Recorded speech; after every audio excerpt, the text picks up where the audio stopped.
Police बनण्याचं स्वप्न पाहून त्या दिशेने वाटचाल करणारी तरुणाई खूप मेहनत घेत असते. मात्र अनेकदा काही कारणांमुळे या स्वप्नावर पाणी फिरतं.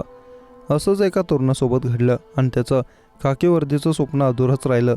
तरुणासोबत खूप धक्कादायक घडून त्याचा मृत्यू झाला. हे समोर आलेलं प्रकरण नेमकं काय आहे याविषयी जाणून घेऊयात.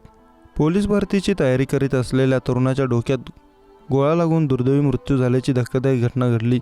ही समोर आलेली घटना धाराशिव शहरात घडली असून यामुळे परिसरात एकच खळबळ उडाली. दोघेही मित्र बुधवारी रात्री 8:30 वाजण्याच्या सुमारास शहरातील तुळजाभवानी क्रीडा संकुलात गोळाफेकीचा सराव करीत होते. हा सराव सुरू असतानाच फेकलेला गोळा मार्किंग करणाऱ्या मित्राच्या डोक्यात लागून तो गंभीर जखमी झाला. जखमी अवस्थेत त्याला तातडीने जिल्हा रुग्णालयात दाखल करण्यात आलं. मात्र उपस्थित डॉक्टरांनी तो मृत असल्याचं सांगितलं. या घटनेमुळे सर्वत्र हळहळ व्यक्त केली जात आहे. धाराशिव शहरातील दर्गा परिसरातील गाझीपुरा भागातील रहिवासी असलेला तरुण मुस्तकीम जावेद काझी वय वर्ष 21 त्याचा मित्र आणि तो मागील 3-4 महिन्यांपासून पोलीस भरतीची तयारी करत होते. हे दोघे गोळीफेकीचा सराव करण्यासाठी नियमितपणे श्री तुळजाभवानी क्रीडा संकुलात येत असत. नेहमीप्रमाणे बुधवारी रात्री 7:30 वाजण्याच्या सुमारास हे दोघे क्रीडा संकुलात दाखल झाले.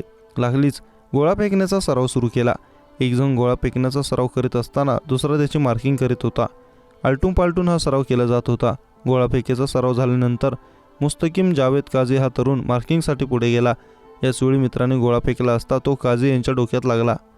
गंभीर मार लागल्याने मुस्तकीम जावेद जमिनीवर कोसळला. जखमी अवस्थेत त्याला मित्राने जिल्हा रुग्णालयात दाखल केला असता त्याला मृत घोषित केलं. रात्री उशिरा उत्तरे तपासणी झाल्यानंतर आनंदनगर पोलीस ठाण्यात घटनेची नोंद करण्यात आली आहे.